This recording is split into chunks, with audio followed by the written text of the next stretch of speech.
saber de vocês, assim, vocês acham que há limite? Como se discutem tanto, há limite para piada? Há limite no carnaval? Nossa, há muito limite, tem que ter respeito. Respeito. Não há limite, mas há responsabilidade. Eu acho que essa é a... Pegando o gancho no que a amiga falou ali, que é a amiga solteira, garota solteira, amiga garota solteira falou ali, o carnaval é uma coisa muito bacana, gente, que talvez muita gente não perceba ou não vivencie como a gente vivencia,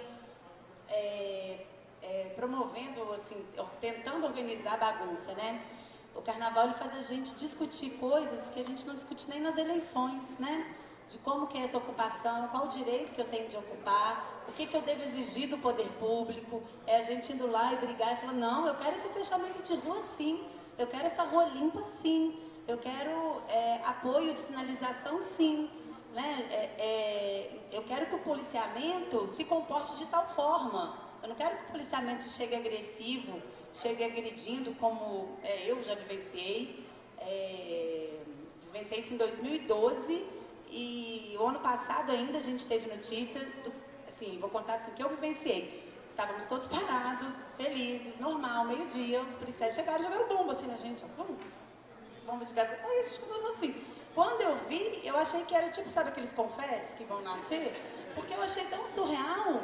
Mas aí eu fiquei sabendo que o ano passado fizeram isso num bloco super familiar, de forró, assim. Então, assim, a gente vai, quando a gente vai pensar o carnaval, a gente vai exigindo até uma nova postura da polícia, que é uma forma de lidar com o folião. Então, assim, o carnaval, gente, ele trouxe muita transformação, muita revolução na cidade, porque ele suscitou milhares de discussões que a gente não tinha nem em época de eleição. Eu me vejo muito mais uma pessoa politizada depois do carnaval do que antes, assim, né? De aprender a entender, a ouvir, exigir, de saber o meu espaço, de saber para onde eu vou, de saber compartilhar, gente, porque a gente compartilha os mesmos lugares que um bloco vai, né? Por exemplo, quando mudaram o lugar, voltaram para Afonso Pena o desfile de escola de samba, que era, na minha opinião, que a gente nunca devia ter saído, era o trajeto do Baianas. E aí chamaram a gente para conversar. Eu falei, olha, para mim, super tranquilo, o que eu preciso fazer? Você tem que passar rápido por ali, porque o desfile começa. Eu falei, olha, eu só vou passar por ali se vocês me prometerem que vocês vão limpar e não vão deixar um grão ali, porque o pessoal da escola de samba está trabalhando o ano inteiro, eles não merecem passar no meio de latinha, de coisa que eventualmente a gente, por falta de lixeira no caminho, vai deixando. Então, assim, esse compartilhamento do espaço público, de entender, de exigir transporte, gente, que é muito importante, porque a circulação, eu vejo as pessoas falando assim, mas vai brincar por causa de 10 centavos, vai brincar por causa de 20 centavos. Vou sim, talvez não faça diferença para mim, mas a circulação é importante para eu ir trabalhar, a circulação é importante para eu ir ao médico, para eu ir num show de graça no centro, a circulação é importante. E para eu também aproveitar o carnaval. Então, assim, o carnaval realmente ele trouxe muita coisa positiva pra gente, nesse sentido que vai além dos dias da folia. Eu já esqueci a pergunta. Limite, que eu não tenho de falar, mas eu vou ter. Olha, limite, eu acho assim, tem algumas coisas, eu escuto muito na internet, escuta é lei, tá, gente? As pessoas falando assim, nossa, tá muito chato a vida hoje em dia, a gente não pode fazer piada de mais nada. Esse politicamente correto acabou com a graça do mundo. Daqui a pouco eu não vou poder rir de uma piada porque o banguela vai se sentir discriminado. Não, assim, eu penso muito pelo contrário, assim, eu espero muito que chegue um dia que o banguela possa rir sem ele se sentir discriminado. Então, assim, eu acho que tem limite para piada, sim, e eu acho muito importante a gente pensar em algumas questões. Uma das questões que eu levantei o ano passado, uns posts muito polêmicos na minha página, foi a questão, por exemplo, da peruca afro, das pessoas se vestirem de negro. E aí eu acho que tem limite, sim. Negro não é fantasia. Negro não é fantasia. Negro não é fantasia. Então, assim, tem limite, sim. Ah, tão legal. Não, não é legal, gente. Pode ser legal pra você, pro outro não é. Ai, que mimimi. Não, gente, mimimi, deixa eu te contar. Mimimi é o meu mimimi, então você respeita. A gente tem muito essa mania de achar que o mimimi do outro, né, que a reclamação do outro é mimimi. Não é. A reclamação do outro é o sentimento do outro e a gente tem que respeitar. Então, nesse sentido, eu acho sim que tem alguns limites que a gente tem que pensar. Ah, mas eu sempre fiz tal coisa. Ah, gente, eu também, enfim, sei lá, fazia também milhares de coisas que hoje eu não dou conta de fazer mais, que hoje eu repensei, acho que não deve fazer mais. Enfim, eu acho que mesmo na piada, na graça, não perde em nada, não perde em absolutamente nada a alegria do carnaval, a gente pensar em se divertir sem ofender ninguém. Então, nesse sentido, tem limite. A minha fala já estou com muitos limites. Tem uma questão também, assim, dessas de fantasia que perpassa um pouco o nosso bloco, que é homem vestido de mulher. Assim, é até um pouco complicado porque, tem gente que acha que é certo, tem gente que acha que não é. Mas aí, uma coisa que a gente... um dos temas que perpassa o nosso bloco é do ativismo transexual. Que tem pessoas que todos os dias têm que performar, enfim, tá com as roupas de um outro gênero, eu não sei muito bem quais são os termos para falar nisso, e que passam por dores e problemas e discriminações cotidianas por causa disso, para chegar no carnaval e homem que tem maior preconceito com pessoas trans ir lá se vestir de mulher e logo depois fazer piadinha de travesti, de não sei o que, sabe assim. E a mulher nunca tá de boa, né? A mulher sempre é oferecida, a mulher ela coloca o peito naquela, nunca é uma mulher, nunca é de executivo. Nunca é o transexual executivo de sucesso. Nunca Então, é assim, eu acho que... Renata, né? Acho que normalmente passa por isso, né? O homem vestido de mulher, ele vai pro lado da hipersexualização. E aí é um problema, que associa também a transexualidade com a prostituição, a promiscuidade. Então é uma questão que a gente está tentando trazer no bloco. Entender sim, é muito complexo. Eu fantasiei de drag queen no ano passado. Então, Não, mas você drag, não mas fantasiou, drag, não. mas drag é Tirou uma drag queen do outra... armário. Sim. Não, mas drag passa por outro lado, né? Drag é uma expressão artística, então... Exatamente. Mas Eu acho assim, que, em caso de dúvida, procurar alguém com quem você possa conversar.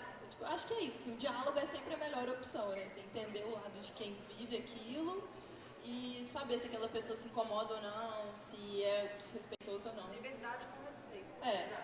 Falou desde o início. Lá no concurso de marchinhas, a gente passa por isso também, assim, sempre. Todos esses anos eu sou idealizadora desse concurso, junto com o Curu da CRIA, Cultura, que é quem faz realmente a produção, né? Que é grande, envolve várias pessoas, multidões até, no ano passado foi na rua. Mas eu tenho a oportunidade de participar como curadora na primeira seleção das marchinhas, sempre. A única mulher até hoje que participou nessa primeira curadoria. Esse ano até o júri a gente conseguiu, o júri posterior, colocar um pouco mais de mulheres. Inclusive o tema esse ano, assim, a gente recebeu algumas marchinhas também com a temática diferente, assim, porque sempre tinham mulheres participando, mas esse ano eu acho que até pelo próprio movimento que aconteceu no país das mulheres, a gente teve mais marchinhas com esse tema, assim, mais marchinhas que eu digo assim, né, gente? 2, 3, foram quase, foram 182 inscritas, né, contando as duplicadas. Mas a gente sempre tem um número muito grande de marchinhas inscritas com aquela temática ferrenhamente machista, assim, muito forte mesmo. E ano passado, por exemplo, a gente teve um problema porque tinha uma marchinha que passou lá e eu não sou a favor dessa marchinha porque eu acho absurdo os trocadilhos. Eu também não era a favor. Apesar de que são amigos, entendeu? O amigo secreto. Mas eu xinguei a pessoa, inclusive. Eu falei, como que você vai pôr uma machinha falando isso? Porque assim, se você quer falar disso, fala pra todo mundo, de todos os gêneros. Só que era falava da menina, entendeu? entendeu? E aí eu me posicionei como curadora, eram 3 curadores, eu e mais 2 homens. Falei, pra mim é um absurdo essa marchinha passar e tal, mas ela passou e ela, inclusive, tivemos 2 concursos no ano passado, não só o Mestre Jonas. Ela, gente, isso sou eu falando, Brisa. Ela foi vencedora de um concurso, no nosso concurso ela ficou em segundo lugar, não estou falando o nome da marchinha, vocês podem procurar. Inclusive, os compositores da marchinha também sabem, porque eu falei isso pra eles.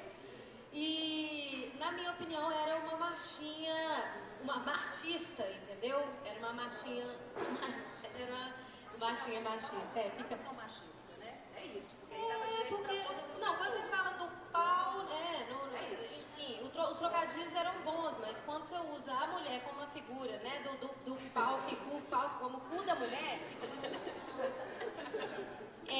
então, e a festa é democrática, com a participação de todo mundo, então eu acho que existem limites em que você pode fazer a piada, usar o trocadilho e pensar muito bem nessa questão de gênero, que eu acho que esse ano teve até uma marchinha escrita que ela era muito interessante, a Escola de Princesas, que eu briguei muito por ela, mas o nosso regulamento não permitia, porque ela era paródia.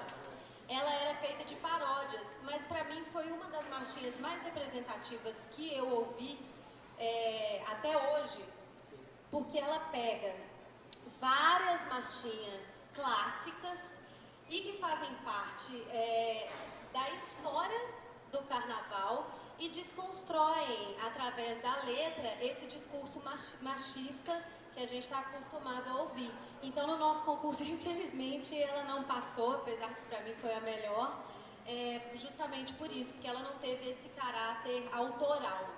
E teve até uma outra marchinha lá também de mulheres, mas aí é muito engraçado, porque ela não trazia um discurso da mulher se apropriando do seu lugar, assim, como um lugar de poder, mas ela falava criticando o homem, assim, porque, atacando o homem. Então eu acho que não é nem esse discurso, entendeu, do ataque do outro, é você saber, né, usar o trocadilho a seu favor. E vejo que a gente ainda, esse ano mesmo, a gente teve várias marchinhas que inclusive passaram entre as 15, que trazem traços de preconceito, não só com as mulheres, mas, né, enfim, daí tem a sogra, tem tudo, gente, tem o japonês, tem a sogra, enfim, tem todas. Tem a do japonês que pra mim ela é até, se você conseguir analisar ela tirando enfim, gente, não vou ficar analisando marchinha. Para comer o japonês tem que passar o wasabi, pode ser interessante, assim, dependendo do ponto de vista. Mas muitas marchinhas preconceituosas. Essa tarifa zero? Não, Foi para o Royal, 2014 foi para o Royal. Foi para o Royal e o tarifa zero veio na sequência. Foi o segundo, eu acho, o terceiro. Isso, tinha essa. E ano passado foi o rejeitado de Guarapari. E se você pensar também, ela tem o seu caráter político, né? de protesto mesmo. de ocupação, né? Porque o prefeito proibiu a Guaraparis lá, né? Enfim, o que eu quero falar assim, porque a gente também tem essas marchinhas que ecoam no nosso imaginário, né, afetivo aí, que é do Rio de Janeiro, só que eu creio que esse caráter político em BH também ecoa esse aspecto do Carnaval de Belo Horizonte. Outras marchinhas que não estão no Mestre Jonas, só que os blocos entoam por aí, né? Eu acho que para mim, assim, aí eu falo não como pensador de Carnaval, mas como uma pessoa que gosta muito, a marchinha da Alcova, para mim, ela é uma das grandes potências do que é dizer sobre o Carnaval em Belo Horizonte, do que não existia, do que é e do que pode ser, né? Chutar alguma coisa que merecer ser chutada, e a gente tem que chutar cada dia mais, né? Eu tinha que aprender a falar assim, igual você, chutar alguma coisa que merecia ser chutada, e não chutar a família mineira, entendeu? Não, mas eu digo para além, porque justamente as metáforas da família mineira, é a família mineira que faz isso daí com a questão da transfobia, é essa família mineira, para além do que a gente fala de Minas, é ela que faz a questão do machismo. Então, quando a gente chuta e 50 mil pessoas lá naquele Ribeirão Arruda correndo risco de cair ano passado, é sintomático aquilo, né? É potente, é luta, é resistência, né? E quando aí eu vou puxar a sardinha para o meu lado, quando a gente fala gente é para brilhar, né, numa Guaicurus, que sofre um preconceito enorme, assim, e que a gente já tentou chegar nelas, elas um pouco arredia, porque entendo completamente. Este ano elas chamam a gente e falam, eu quero entrar na comissão de frente. E para nós é maravilhoso. Então a gente vira e fala assim, realmente, quando a gente fala gente para brilhar, a gente está trazendo essas mulheres aí, né, que sofrem de violência sexual para além desse campo da violência, para que esse corpo seja mostrado na rua. E esse discurso é muito bonito também, quando você vê que a canção, a marchinha, né, consegue trazer esse protesto, essa revolução num discurso que não é necessariamente de ataque, né, que não é agressivo. Aí é sublime. Você conversa. Né? Você conversa, que eu acho que é o que acontece em carnaval. Carnaval é uma conversa completamente aberta entre todos.